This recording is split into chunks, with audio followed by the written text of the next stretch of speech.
The first kick landed before anyone could react. Not hard enough to break bones, but hard enough to steal dignity. Ethan didn't fall. He just staggered, caught himself on the edge of the table, and lowered his eyes.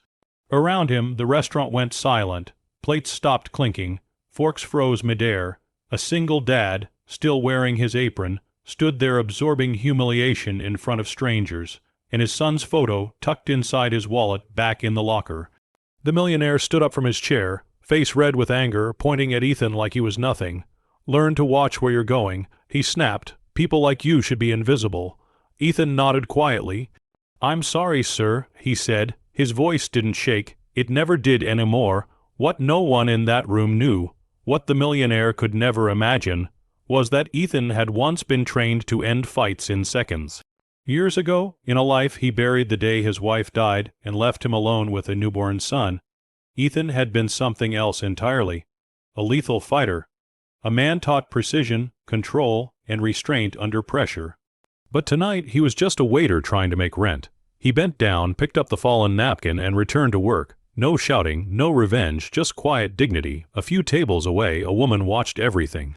She noticed how Ethan didn't glare back, how he checked the spilled drink, worried more about the customer than his own pain.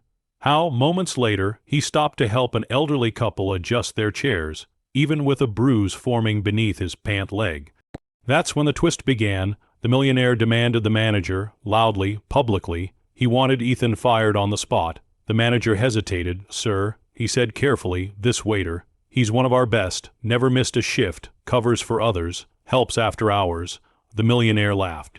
"So what? You're defending him." Before the manager could answer, a small voice cut through the tension. "Daddy." A little boy stood near the kitchen door, clutching a worn backpack. Ethan froze. His son wasn't supposed to be there. His babysitter had canceled last minute. Ethan rushed over, kneeling despite the pain. "I'm okay, buddy," he whispered. "Just had a long day." The boy hugged him tightly, and that's when the entire room felt it. The millionaire looked down. For the first time he really saw Ethan, not as a waiter, not as a mistake, but as a father holding on to everything he loved with tired arms and stubborn hope. Something cracked. The woman from earlier stood up and walked over. "Sir," she said to the millionaire, calm but firm, "you just kicked a man who chose not to fight back, even when he could have." The millionaire scoffed. "And how would you know that?" She met his eyes. "Because I used to train fighters, and restraint like that." She nodded at Ethan. "That comes from strength, not weakness." The room went dead quiet. The millionaire's face drained of color. He stepped back. Slowly, "I didn't know," he muttered. Ethan stood up, placing his hand on his son's shoulder.